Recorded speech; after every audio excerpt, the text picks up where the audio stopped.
اللہم صلی علی رسول الکریم اما بعد اعوذ باللہ من الشیطان الرجیم بسم اللہ الرحمن الرحیم یا ایہا الذین آمنوا وکونوا مع الصادقین صدق اللہ العلی العظیم۔ حدیث مبارکہ میں آیا ہے، صحیح بخاری کی سب سے پہلی حدیث ہے، جس کا مفہوم ہے انما الاعمال بالنیات۔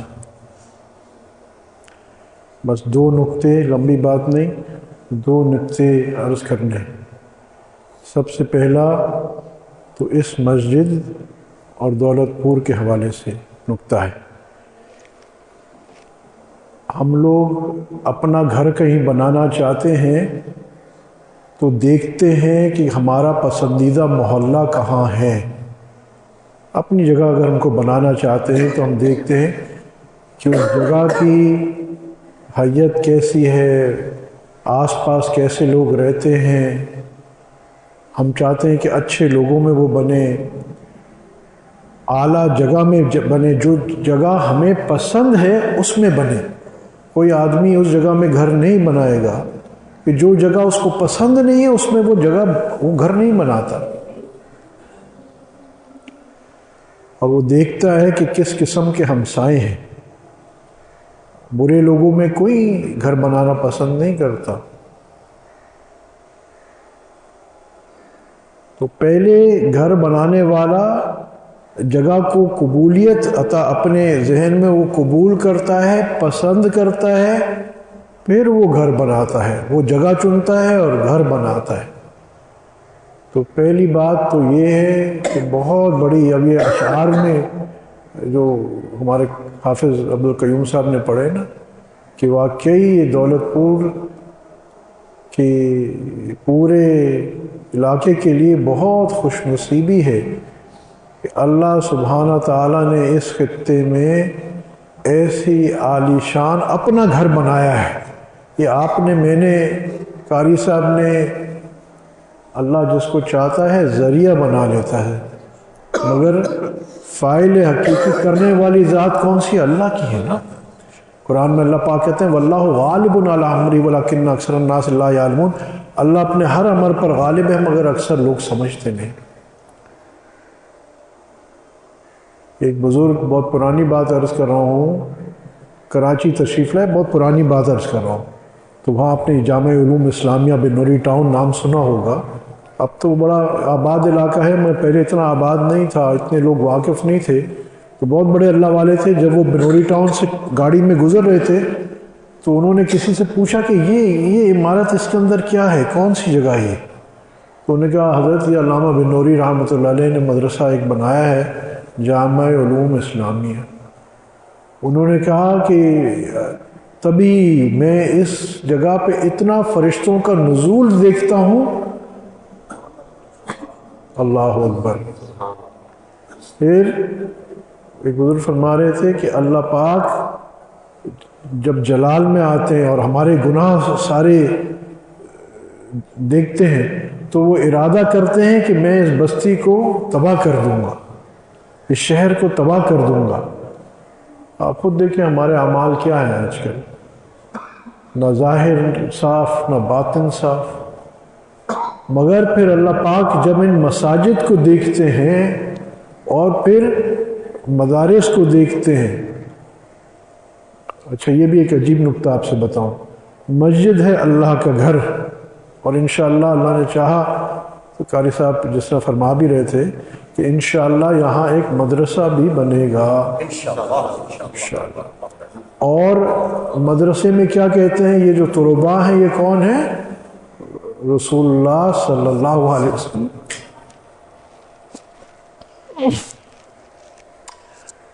آپ صلی اللہ علیہ وسلم کے مہمان ہیں۔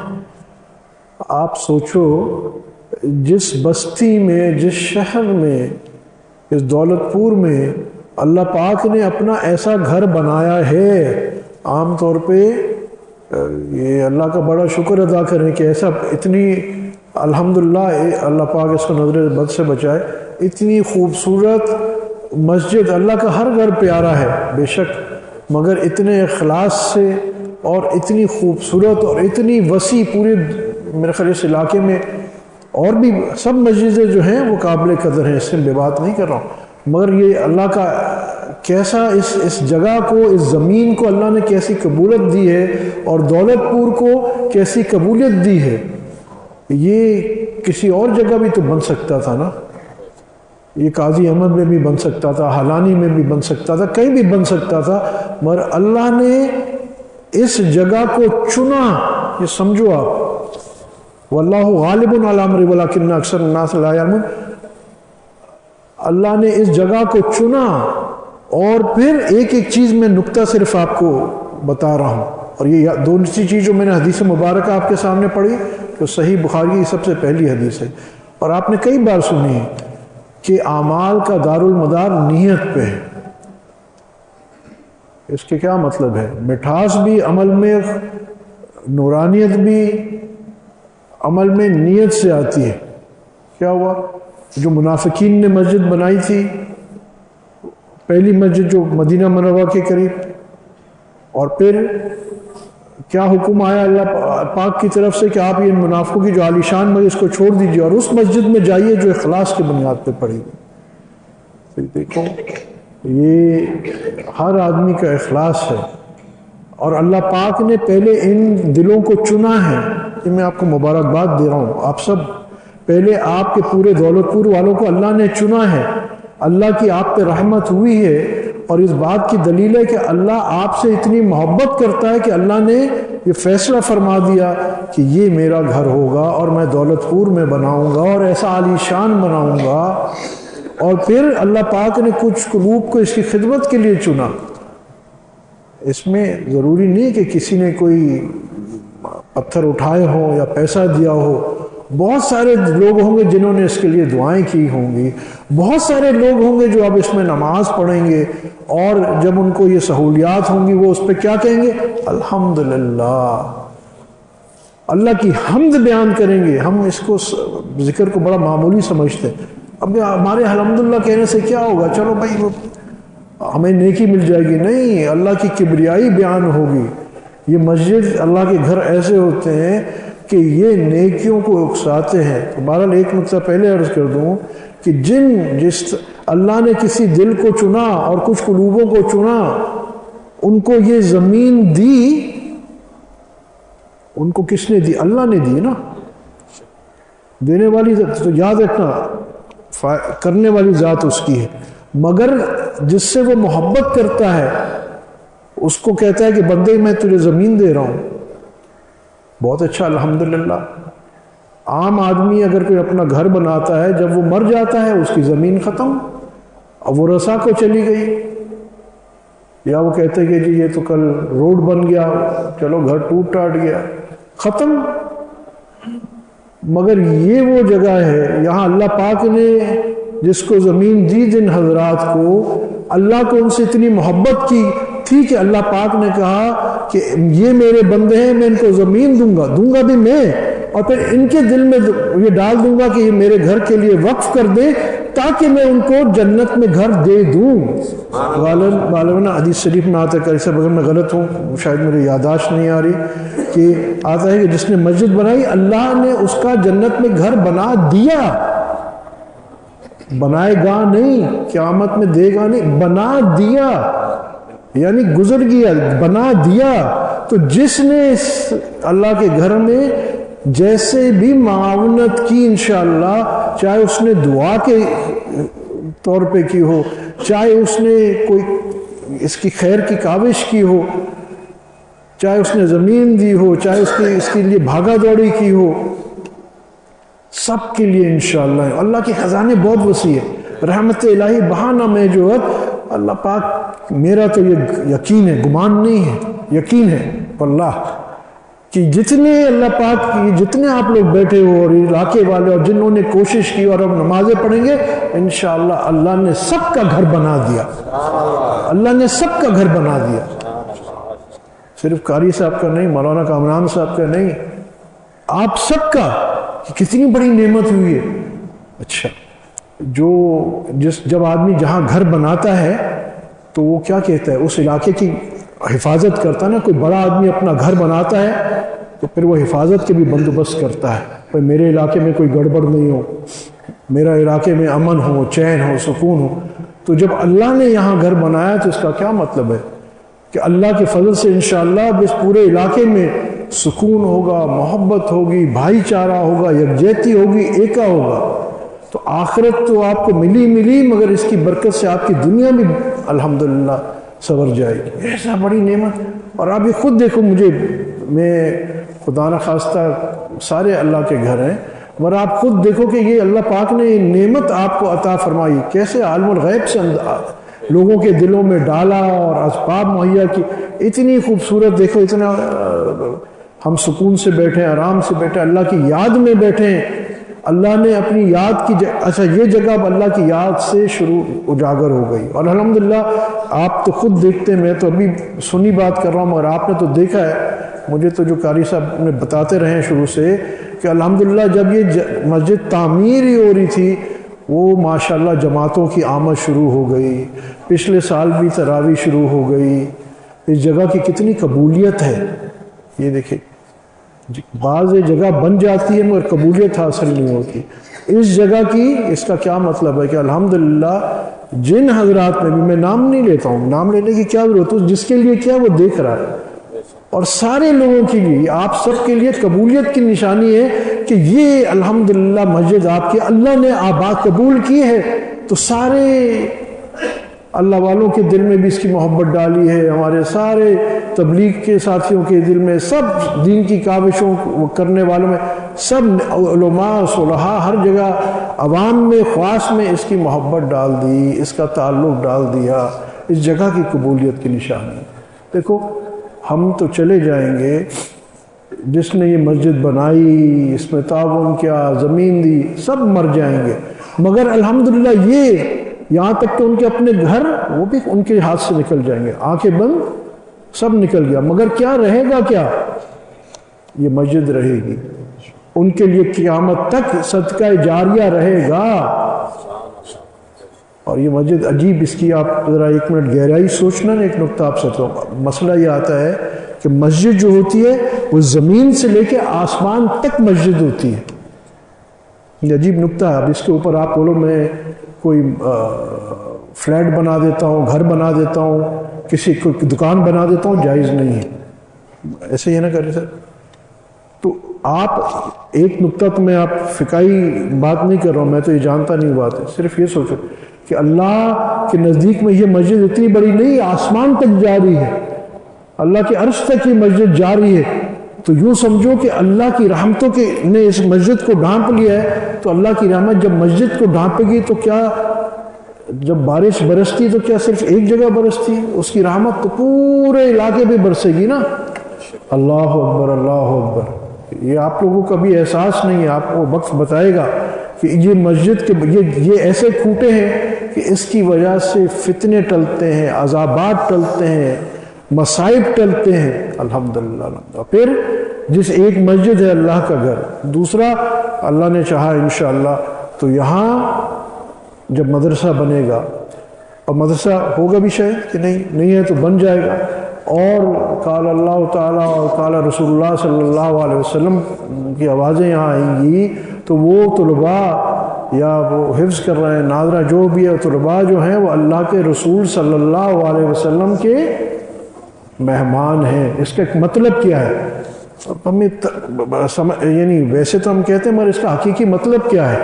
اس کا مطلب ہے میزبان اپنے مہمان کا خاص خیال رکھتا ہے، وہ اس کی نظر میں ہوتا ہے۔ ہمارا کوئی مہمان آ جاتا ہے تو اب جیسے ابھی ہم آئے ہیں تو ماشاءاللہ قاری صاحب نے خوب ہمیں کھانا بھی کھلایا اور پانی بھی پلایا، اور ابھی چائے پلانی ہے کر سکتا تو اتنی خدمت کی، خیال کرتا ہے نا کسی چیز کی کمی نہ ہو، یہ نہ ہو۔ تو جو رسول اللہ جس جگہ پہ رسول اللہ صلی اللہ علیہ وسلم کے مہمان آ کے رہتے ہوں تو وہ جگہ آپ صلی اللہ علیہ وسلم کی نگاہوں کے نیچے ہوگی کہ نہیں ہوگی؟ آپ خود بتاؤ۔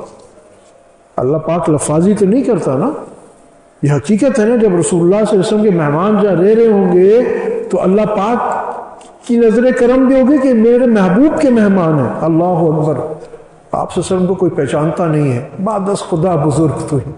رسول اللہ صلی اللہ علیہ وسلم وہ ہستی ہے جس پہ اللہ عاشق ہے۔ اللہ اکبر۔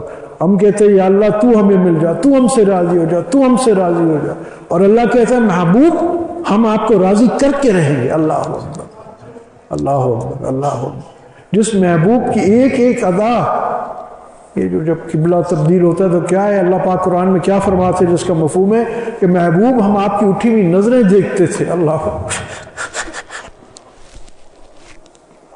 اللہ کتنی محبت کرتا ہے آپ صلی اللہ علیہ وسلم سے۔ کاش ہمیں اندازہ ہو جاتا ہم کس کے امتی ہیں، کاش ہمیں اندازہ ہوتا کہ جب اس محبوب صلی اللہ علیہ وسلم کے طریقے ہم چھوڑتے ہیں تو کس کا دل دکھاتے ہیں۔ اللہ اکبر، اللہ اکبر، اللہ اکبر۔ یعنی آپ صلی اللہ علیہ وسلم کے احسانات، اور سب سے بڑی بات جو آپ صلی اللہ علیہ وسلم، اللہ کی جو شدید محبت ہے رسول اللہ صلی اللہ علیہ وسلم۔ بہرحال بات دوسری طرف نکل جائے گی۔ تو یہاں جب یہ ساری چیزیں ہوں گی تو آپ بتاؤ اس محلے پہ کیسی اللہ کی رحمتیں برسیں گی، اور برس رہی ہیں، برسیں گی نہیں، برس رہی ہیں۔ اس کو قبولیت عطا ہو گئی ہے، اور جن لوگوں نے یہاں، جیسے میں نے کہا کہ یہ ساری اس محنت میں شرکت کی، کسی انداز سے بھی، کسی انداز میں، کوئی دل چھوٹا نہیں کرے، کوئی دل چھوٹا نہیں کرے کہ میں نے تو شاید اس میں دعا کر دی، میں نے تو شاید اس میں ایک اینٹ دے دی۔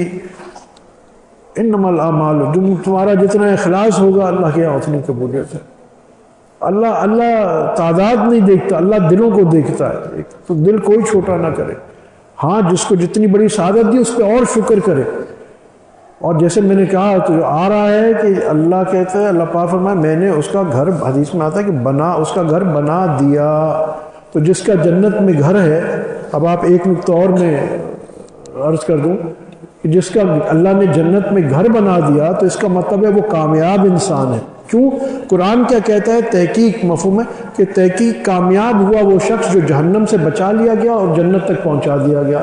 تو اگر آپ کا گھر اب جنت میں بن گیا تو اس کا مطلب ہے آپ کامیاب انسان ہیں۔ اس کا مطلب ہے کہ اللہ کے فضل سے آپ گمراہی سے دنیا میں محفوظ رہیں گے، شرک و بدعت سے اللہ آپ کو محفوظ فرمائے گا۔ کامیاب انسان وہی ہے جو ایمان پہ جاتا ہے۔ تو یعنی اپنی ایمان کی حفاظت کا کتنا آسان طریقہ ہے، کتنا آسان طریقہ ہے۔ ابھی بھی اس مسجد تو بن گئی، اس کی خدمت ہر ایک انداز میں چلتی رہے گی۔ جیسے میں نے کہا کہ اس کی خیر عافیت، یہاں کے نمازیوں کا خیال رکھنا، یہ سب لوگ انشاءاللہ اللہ پاک ان سب کو جنت میں اللہ نے گھر ان کا بنا دیا۔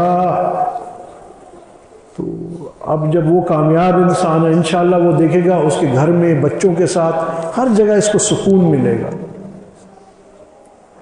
اگر کوئی ہمارا گھر بنا کے دیتا ہے تو ہم کتنے خوش ہوتے ہیں، اس کا احسان مانتے ہیں نا۔ تو احسان تو اللہ پہ کوئی بندہ نہیں کر سکتا، مگر اللہ بڑا غیور ہے، وہ تو دینا چاہتا ہے، وہ تو رحمت الہی بہانہ میں جو ہے کیونکہ بندے۔ ہاں بس شرط اتنا یہ ہے کہ انسان گھمنڈ نہ کرے۔ وہ آتا ہے کہ جو بندہ کہتا ہے یہ فلاں اچھا عمل میں نے کیا ہے، تو اللہ پاک کہتے ہیں بندے تو نے کہاں سے کیا؟ میں نے تیرے کو اسباب دیے، میں نے تجھے صحت دی، میں نے تجھے سمجھ دی، تجھے کہاں سے دیا؟ میں تو اس کو جو میں نے تجھے دیا تھا اس کا حساب لوں گا، مفہوم عرض کر رہا ہوں۔ اور جب ایک بندہ کہتا ہے کہ اللہ پاک یہ جو عمل ہوا یہ تیری مہربانی، میری طاقت نہیں تھی، لا حول ولا قوت الا باللہ، اللہ تیری مہربانی ہے، تو اللہ کیسا غیور ہے؟ وہ کیا کہتا ہے؟ نہیں میرے بندے تو نے اس میں بڑی کاوش کی ہے، تیری بڑی محنت ہے، اب میں تجھے عطا کروں گا، اب میں تجھے دوں گا۔ اللہ تو بہرحال ایک تو اس مسجد سے جڑے رہے۔ مختصر بات کرتا ہوں۔ دوسرا ایک نقطہ جو آیت میں نے پڑھی، قرآن میں حکم ہے کہ اے ایمان والوں سچوں کے ساتھ ہو جاؤ، اور یہ جو آخری زمانہ ہے اس میں ایمان کی حفاظت، یہ قرآن نے یہ ترتیب بتا دی، اگر تم ایمان کی حفاظت چاہتے ہو تو سچوں کے ساتھ ہو جاؤ۔ اس میں ایک نقطہ علماء فرماتے ہیں کیا ہے کہ قیامت تک سچے رہیں گے۔ اگر کوئی کہتا ہے آج اللہ والے نہیں ہیں، آج صادقین نہیں ہیں، تو جھوٹ بولتا ہے۔ کیوں؟ کیونکہ جب قرآن میں ہمیں حکم ہے کہ سچوں کے ساتھ ہو جاؤ تو اس کا مطلب ہے اللہ سبحانہ تعالیٰ قیامت تک سچے لوگ رکھے گا، ورنہ اللہ ہمیں حکم دے رہا ہے سچوں کے ساتھ ہو جاؤ اور صادقین نہ رہے تو ظلم ہو جائے گا. تو اللہ پاک تو ایسے نہیں کرتا نا. تو کیا ہے کہ سچوں کے ساتھ ہو جاؤ. اچھا ساتھ ہونے کا کیا مطلب ہے؟ یہ نہیں کہ بس آپ نے بس ایک جا کے بس ایک دفعہ سلام کر دیا یا کہا ہاں جی میرا بڑا تعلق ہے محبت ہے. نہیں، ان کی صحبت اٹھاؤ. صحبت صالح تورا صالح کنت، صحبت توالے کرا توالے کنت. تجھے نیک لوگوں کی صحبت نیک بناتی ہے اور بروں کی صحبت تجھے برا بناتی ہے. تو کیا ہے کہ اللہ والوں کے ساتھ اپنا تعلق جوڑو. یہ تمہاری دنیا کی بھی حفاظت ہے، تمہارے بچوں کے ایمان کی بھی حفاظت ہے. آج کل اتنے فتنے آ رہے ہیں کہ حق اور باطل میں تمیز کرنا مشکل ہو گیا. عجیب عجیب فتنے آ رہے ہیں جو آج کل یوٹیوب اور یہ ساری چیزیں آئی ہیں. اس میں ہر آدمی جس کا دین سے کوئی تعلق نہیں ہے وہ ہمیں دین سکھا رہا ہوتا ہے اور ہم بڑے شوق سے اس کو سن رہے ہوتے ہیں. یا اس نے لبادہ اوڑھ لیا ہوتا ہے علماء کا، پڑھا پڑھا کچھ نہیں ہوتا. ایک اور نقطہ آپ سے عرض کرتا ہوں. حدیث مبارکہ میں آتا ہے کہ تم دیکھو، مفہوم ہے تم دیکھو تم دین کس سے لے رہے ہو. تو میں سوچتا اس میں یہ سمجھ میں اب سمجھ میں آتی ہے کہ ہم دین جو ہے ان لوگوں سے نہیں سیکھتے جو دین کو جانتے ہیں. ہم علماء سے دین نہیں سیکھتے. ہم یہ جس نے 2-4 کتابیں پڑھ لی ہوتی ہیں ذرا اچھا بول لیتا ہے ہم اس سے بڑا مرعوب ہوتے ہیں اور وہ ہمیں جو بھی الٹی سیدھی چیزیں پڑھاتا رہے. ارے یہ تصاویر جائز ہے، ارے سود لینا جائز ہے، گانا بجانا جائز ہے، ارے یہ تو کتے پالنا بڑا جائز ہے. یعنی ہر خرافات جس پہ یعنی فقہ بالکل ممانعت کرتا ہے. اچھا ہم بھی بڑے خوش ہو جاتے ہیں کہ یار دیندار بھی ہیں اور گانے بھی سنو اور مخلوط اجتماعات میں بھی جاؤ اور مزے بھی کرو اور دیندار بھی ہو. ماشاء اللہ ماشاء نہیں. نفس کو یہ نفس ہے، دھوکہ مت دو اپنے آپ. حقیقت دین کہاں ہے؟ اہل العلماء اور صلحاء سے جڑو. اس دور میں ایک ہمارا دعوت و تبلیغ کا کام الحمدللہ یہ اللہ پاک نے ایک نعمت جاری فرمائی ہے. کیا کہ یہاں کیا ہوتا ہے نیک لوگوں کی صحبت. اب آپ یہ بھی کہہ سکتے ہیں بھائی ہماری جماعت میں تو سارے ہی دنیا دار ہے، نیک لوگ کیا؟ بھائی مسجد میں کیوں بلاتے ہیں کہ یہاں فرشتوں کی صحبت ہے. یہاں ہم بیٹھے ہیں ہم تو نہیں دیکھ سکتے مگر یہاں پوری مسجد فرشتوں سے بھری ہوئی تو ہمیں ان کی صحبت مل رہی ہے نا. ایک تو دعوت و تبلیغ کا کام ہے اور بھی ہے کہ اپنے بچوں کو عالم اور حافظ بناؤ اور دین سے محبت کرنے والے بناؤ. یہ میں ایک اور بات بتاؤں، یہ بہت ضروری ہے. ڈنڈے مار مار کے عالم اور حافظ نہیں، ان کے دل میں یہ دین کی محبت ایسے ڈالو کہ قرآن کی محبت میں قرآن پڑھے. اللہ اکبر. اگر آپ قاری شیر محمد صاحب کو بولیں گے نا کہ تراویح میں 1 پارہ پڑھے تو بھی آرام سے پڑھیں گے. اور کبھی کبھی ہم جب قرآن ختم کرنے کے بعد قاری صاحب کے پیچھے تراویح پڑھتے تھے اور کہتے تھے کہ قاری صاحب ہم کو ہمارا مراقبے بھی لمبے ہوتے تو ذرا تلاوت کم کر دیجیے گا.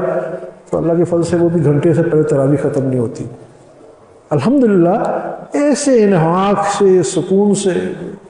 وہ کہتے ہیں کہ کسی منہ پہ تعریف نہ کرو. تو میں آپ میرے سامنے نہیں بیٹھے ہوئے. الحمدللہ اللہ کا شکر ہے یہ دیکھنے کی چیز ہے تسلی سے الحمدللہ. تو بہرحال یہ چیزیں سیکھنے کی علماء صلحاء کی صحبت اختیار، اللہ والوں کی صحبت اختیار کریں. ابھی اس میں آگے کیا ہے؟ ایک قرآن جب کہتا ہے یا ایھا الذین آمنوا اذکروا اللہ ذکرا کثیرا وسبحوہ بکرۃ واسیلا، جو لوگوں کو کیا کہتا ہے؟ حکم دے رہا ہے اللہ پاک کے کثرت سے اللہ کا ذکر کرو، اللہ کی یاد کرو، صبح کرو شام کرو. دیکھو ذکر کے لیے نہ کوئی وضو ضرورت ہے، نہ کوئی لیٹنا بیٹھنا، ہر وقت اللہ کو یاد رکھو. ہم سب مانتے ہیں قرآن کہہ رہا ہے مگر یہ ہماری زندگی میں آئے گا کیسے؟ پھر ہماری جو ہمارا غصہ ہے، حسد ہے، حرص ہے، تکبر ہے، ریاکاری ہے، دکھاوا ہے، یہ ہماری روح کی بیماریاں ہیں نا. یہ ہماری اللہ پاک نے کہا دنیا میں اس چیزوں کا علاج کر کے میرے پاس آؤ. ورنہ ایسا نہ ہو کہ پھر قبر کے عذاب سے اس کو صاف کیا جائے یا جہنم کے عذاب سے صاف کیا جائے. تو یہ بیماریوں کا علاج کیسے ہوگا؟ کونوا مع الصادقین، جاؤ اللہ والوں کے پاس، جاؤ ان کے ہاتھ میں اپنا ہاتھ دو. یہ آخری بات آپ سے کرتا ہوں. اور اپنی اصلاح کرواؤ، جس کو کہتے ہیں بیعت توبہ. اور وہ والی بیعت نہیں کہ جی پیر صاحب سے بیعت کی اور نہ آپ کو پتہ پیر صاحب کا ہے نہ پیر صاحب کو پتہ آپ کا ہے. نہیں، ایسے کسی اللہ والے سے بیعت کرو کہ جس تک آپ کی رسائی ہو، جو آپ کی تربیت کرے. تربیت میں کبھی کبھی ڈنڈے بھی پڑتے ہیں اور کبھی کبھی پیچھے تھپکی بھی ملتی ہے، مگر کیا ہے، جیسے ڈاکٹر ہے نا، وہ علاج کرتا ہے. کبھی ہمیں سوئی بھی لگاتا ہے، کبھی کبھی میٹھی گولی بھی دے دیتا ہے، مگر پھر کیا ہوتا ہے، ہمیں شفا ہو جاتی ہے. تو آخری نقطہ میں آپ سے یہ عرض کرتا ہوں کہ یہ بھی اللہ نے ایک آپ کو اور نعمت عطا فرمائی ہے جس کی قدر کرو. میں بول کے جا رہا ہوں، قدر کرنا آپ کی کام ہے. الحمدللہ ہمارے مفتی قاری شیر محمد صاحب دامت برکاتہم عالی ہمارے بڑے حضرت کے اجل خلفاء میں سے بھی ہیں اور بڑے محبوب خلفاء میں سے بھی ہیں. تو ان کا فائدہ کرو کہ یہ اللہ والے تو اپنے آپ کو چھپاتے رہتے ہیں، مگر جس کا مقصد ہوتا ہے نا وہ پکڑتا ہے کہ حضرت آپ ہماری اصلاح فرما دیں. ایسے لوگ جو آخرت کے طالب ہیں اور دنیا کے تارک ہیں بہت کم ملتے ہیں. آپ کو یہ نعمت ہے کہ الحمدللہ ہمارے حضرت قاری صاحب یہاں تشریف لاتے ہیں ہر مہینے. اللہ نے ان کو اللہ کے فضل سے اللہ اور بڑھا دے. مفتی بھی ہیں، قاری بھی ہیں، حافظ بھی، اللہ کا شکر ہے. اور الحمدللہ زاہد عابد بھی ہیں اور ہمارے حضرت کے پرانے خلفاء میں سے، نئے نہیں. اور آپ لوگ یہ دولت پور والے فائدہ نہیں اٹھاتے. انا للہ و انا الیہ راجعون. میں بلکہ قاری صاحب کی طرف سے میں آپ سب کو کہتا ہوں کہ میں بیت کے کلمات پڑھاؤں گا آپ کو. یہ کیا ہے؟ توبہ کرنے کے. اور اس قاری صاحب کی طرف سے جو میرے ساتھ جو توبہ کے کلمات تو سارے لوگ پڑھے توبہ کی نیت سے، مگر جو لوگ چاہتے ہیں کہ قاری صاحب سے بیعت ہونے کی نیت سے، تو قاری صاحب کی بیعت کی نیت سے میرے پیچھے پڑھیں. ٹھیک ہے؟ اور اس کے بعد پھر رابطہ قاری صاحب سے رکھیں. جب آتے ہیں تو ان کی مجلس میں آ کے اپنے حال احوال جو مراقبات ہیں، ہمارے ذکر ہیں، ان سے لیں. اپنے مسئلے مسائل پوچھیں کہ الحمدللہ آپ کو یہاں فقہ کی بھی رہنمائی بھی ملے گی، تصوف کی رہنمائی بھی ملے گی، باقی امور میں بھی انشاءاللہ آپ کو. اللہ والوں کی وہ کہتے ہیں الٹی بھی سیدھی ہوتی ہے. اگر جو اللہ والے جو کہہ دیتے ہیں نا، پھر وہ ہمارے بارے میں کچھ کہتے ہیں بھائی فلاں کام کر لو، اللہ اسی میں برکت دے دیتا. اتنی بڑی تمہارے پاس نعمت ہے یار، کوئی قدر یہاں نہیں کرتا. انا للہ. یہ لوگ تو اپنے آپ کو چھپاتے ہی رہتے ہیں، تو ان کے چھپانے پہ مت جانا. یہ تو کبھی مانیں گے کہ ہم کچھ کھویا کہ یہ مگر یہ ان لوگوں کا کام ہے، بڑے چھپاتے رہیں. مگر اب میں راز تو آپ کو بتا رہا ہوں نا، میرا تو بنتا ہے نا. بعد میں قاری صاحب کچھ بھی کہیں. میں یہ توبہ کے کلمات پڑھتا ہوں. اللہ اول تو یہ توبہ کے کلمات ہے، یہ ہر کوئی پڑھے. اور میرا درخواست ہے کہ قاری صاحب کی اس نیت سے کہ ہم نے سلسلہ نقشبندیہ میں قاری صاحب سے بیعت کی، اس کے بعد قاری صاحب سے رابطہ کر لیں. یہ آپ کو معاملات بھی انشاءاللہ بتا دیں گے اور ساری چیزیں. تو میرے پیچھے ایک بار پڑھ لیں، لا الہ الا اللہ محمد رسول اللہ، استغفر اللہ تعالی رب من کل ذنب واتوب الیہ، آمنت باللہ وملائکتہ وکتبہ ورسلہ والیوم الآخر والقدر خیرہ وشرہ من اللہ تعالی والبعث بعد الموت. آمنت باللہ کما ہوا باسمائہ وصفاتہ وقبلت جمیع احکامہ، اقرار باللسان و تصدیق بالقلب. میں نے توبہ کی اپنے تمام گناہوں سے، چھوٹوں سے بڑوں سے، اگلوں سے پچھلوں سے، جو جانے میں کیے انجانے میں کیے. اور میں نے عہد کیا آئندہ زندگی شریعت محمدیہ صلی اللہ علیہ وسلم پر گزاروں گا. اور میں نے بیعت کی حضرت قاری شیر محمد دامت برکاتہم عالی کے ہاتھ پر. بس یہ آپ پڑھنے سے جنہوں نے نیت کر لی ہے وہ قاری صاحب سے بیعت ہو گئے ہیں. اب مختصر میں آپ کو بتا دوں، ہمارے ہاں مراقبہ ہے کہ قلبی ذکر وہ آپ بتا دیں گے، 3 تسبیحات ہیں، استغفار، درود شریف تیسرا کلمہ، اور ایک کیا ہے وقوف قلبی، وہ تو آپ سب کر سکتے ہیں۔ وہ کیا ہے؟ ہر وقت کہ میرا دل اللہ کی طرف متوجہ ہے، بس صرف اتنا خیال اور کچھ نہیں۔ جیسے ایک آدمی گاڑی چلا رہا ہوتا ہے تو گاڑی چلا رہا ہوتا ہے، اس کا موبائل فون آتا ہے، وہ موبائل پہ بات بھی کر رہا ہوتا ہے، مگر وہ گاڑی چلاتا رہے، گاڑی بھی چلا رہا ہے اور پھر بسکٹ بھی کھا رہا ہے اور گاڑی بھی چلا رہا ہے۔ تو اسی طرح آپ اپنا کام کریں گے، اپنی کھیتی باڑی دکان جو ہے سب کرتے رہیں گے، بس صرف یہ خیال کریں دل میرا اللہ کی طرف متوجہ۔ آپ دیکھیں گے انشاءاللہ آپ کی زندگیاں پلٹنا شروع ہو جائیں گی۔ اللہ پاک ہماری اور آپ کی اس توبہ کو قبول فرمائے۔ وآخر دعوانا الحمدللہ رب العالمین۔